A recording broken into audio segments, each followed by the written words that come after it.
Labryt. Šiandien antrą kelionės dieną.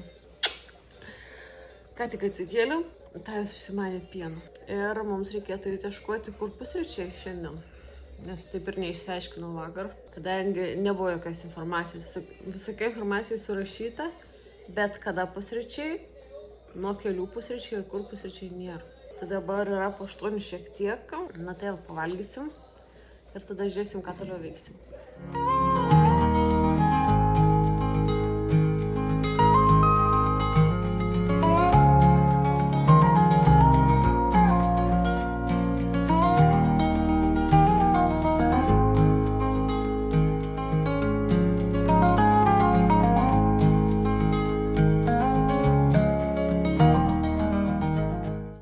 Dabar žinokit, būsiu susiviepusi, nes čia neikta jukai.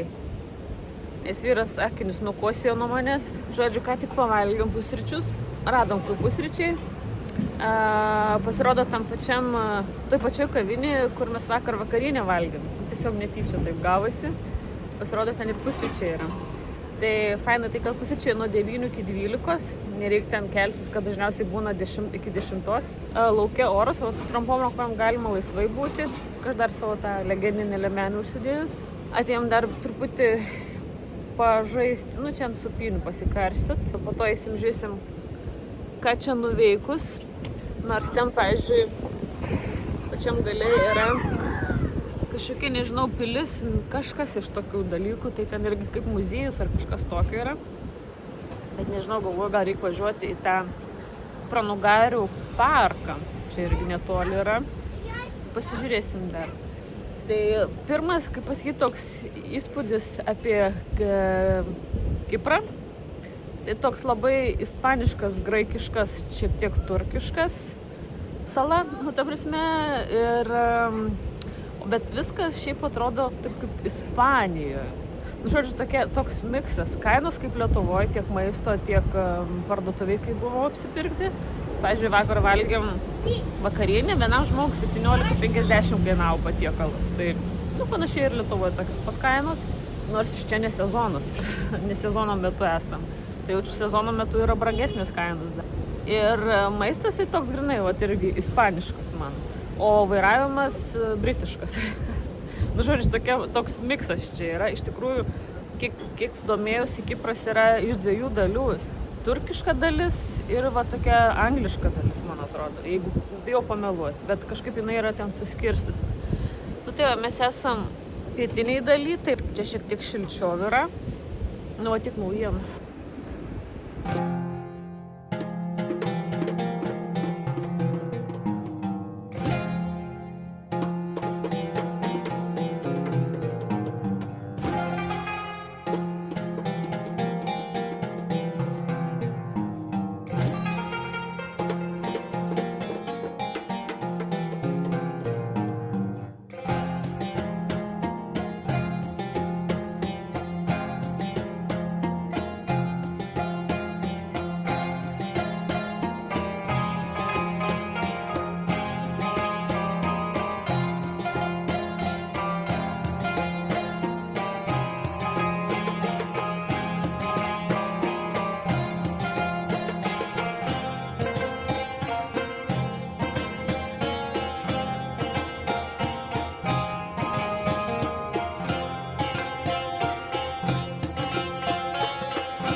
Atvykom į Kupranugarių parką.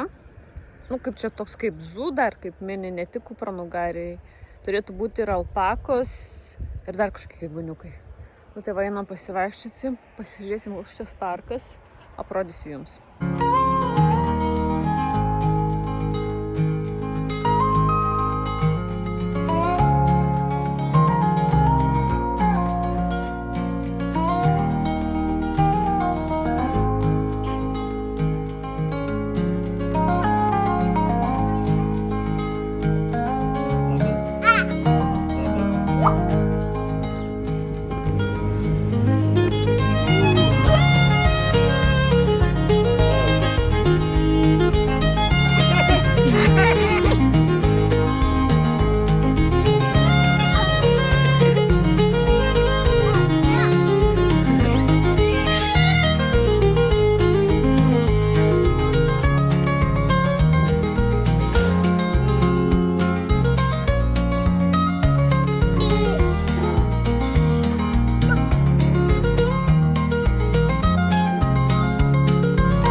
ką tik į savo apartmentus. Žiūrėk, kokius pasišiaušus. Nes vėjas laukia yra, tai labai suvėlė plaukus. Tai va, buvom tame parke. Šiaip oras pasitaikė okei, nes tik išvažiavom, įlipom į automobilį, pradėjo lyti. Tai realiai, kaip tik laiku atvažiavom, kaip tik kiek reikėjo pabuvom, kaip tik laiku ir išvažiavom. Ir šiaip nebuvo labai ten, sakykime, karšta ir kažką. Aš buvau trumpom rankovėm su šitą maikį ir su liemenį. Nedrebėjau, bet šilta nebuvo, nes po to vėjas sukilo ir saulės, kadangi nebuvo, tai kažkaip taip, nejauku, norėjus to jaukumo. Tai dar galvojom, grįžtant užsuksim, čia yra visai netoli mūsų Druskos ežeras, bet mes pravažiavom kelis kartus, tiesiog paprastas ežeras, kažkoks nieko ten įspūdingo. Tik taip prie to ežero buvo, kadangi ten yra ta vieta stebėti flamingams, nes ten kartais jau užsukat į flamingą į tą ežerą. Pravažiavom, nematėme jokių flamingų, bet mašinų buvo, gal tikėjusi, o gal kažkur kitur kokiam kampėjai ten buvo sutūpę. Bet aš mačiau, ten toliau yra tokia, kaip mečetė, kažkas tokia labai įdomi, toks pastatas. Tai galvoju, jeigu bus kažkokia gražesnė diena, gal nuvažiuosiu pasižiūrėti, nors galvojom tuo pačiu pravažiuojant, grįžtant būtų protingiau užsukti, bet sakau, linoju šiek tiek, čia grįžtant link viešbučio mažiau lyjo, bet jis buvo užmigęs, tai nenorėjom žadinti. Tai va, parvažiavome šį savo parkingą ir sako, varom kur nors, varom McDonald'ų pavalgyti, tiesiog užkast, lengvai kažką atsigerti, užkast. Dabar girdžiu, dundulis pareina, tai nežinau, laukiam, dabar nieko reiti negalim. Nebent vakare šiek tiek pragiedrės, dundulis praeis ir tada bandysim eiti, nes čia netoli 10 minučių iki, kaip čia to miesto, Larnakos centrą. Tiesiog centrinė aikštė ar ten promenada, kažkas tokio.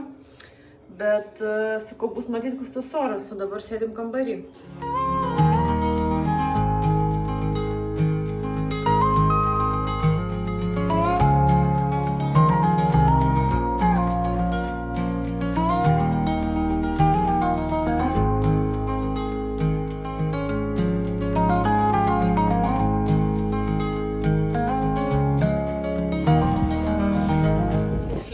Truputį į miestą pasivaikščioti. Iš kur tas vėjas? Žodžiu, eina pažiūrėti, kas gero. Gal kur užsuksim dar pavalgyti vakarienės.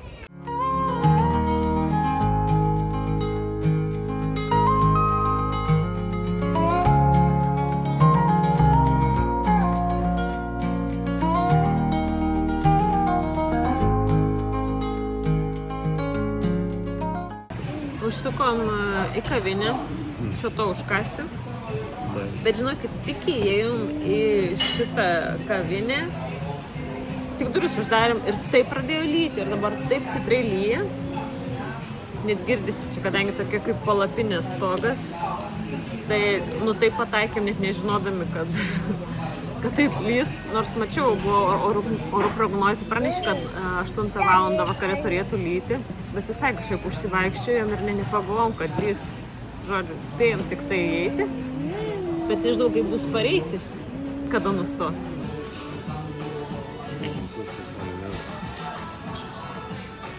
Tai žinokit, pasisekė, parėjom nelijo, ilgai netruko, bet taip stipriai nulijo, greitai baigėsi. Pica buvo žiauriai neskani, net neragavau, bet atrodė tai tragiškai. Visiškai netokia, kur buvo parodyta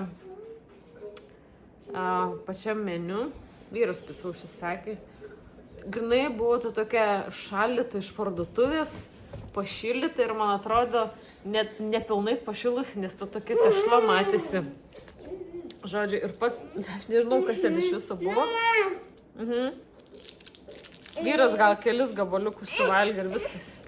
Kas, duok išlupsiu. Jum. Prašom. O mano sušiai tokie, ką žinau, aišku, yra ir geresnių, bet visai kažkaip normaliai. Ir tas mojito buvo nealkoholinis. Šiaip sušiai kainavo 8, man atrodo, vienetai 12,50 €. Tai sakau, kainos kaip ne sezono metu, tai iš tikrųjų yra brangokos. Mes dviese sumokėjom 30 € dabar vakare. Tai nėra pigų iš tikrųjų.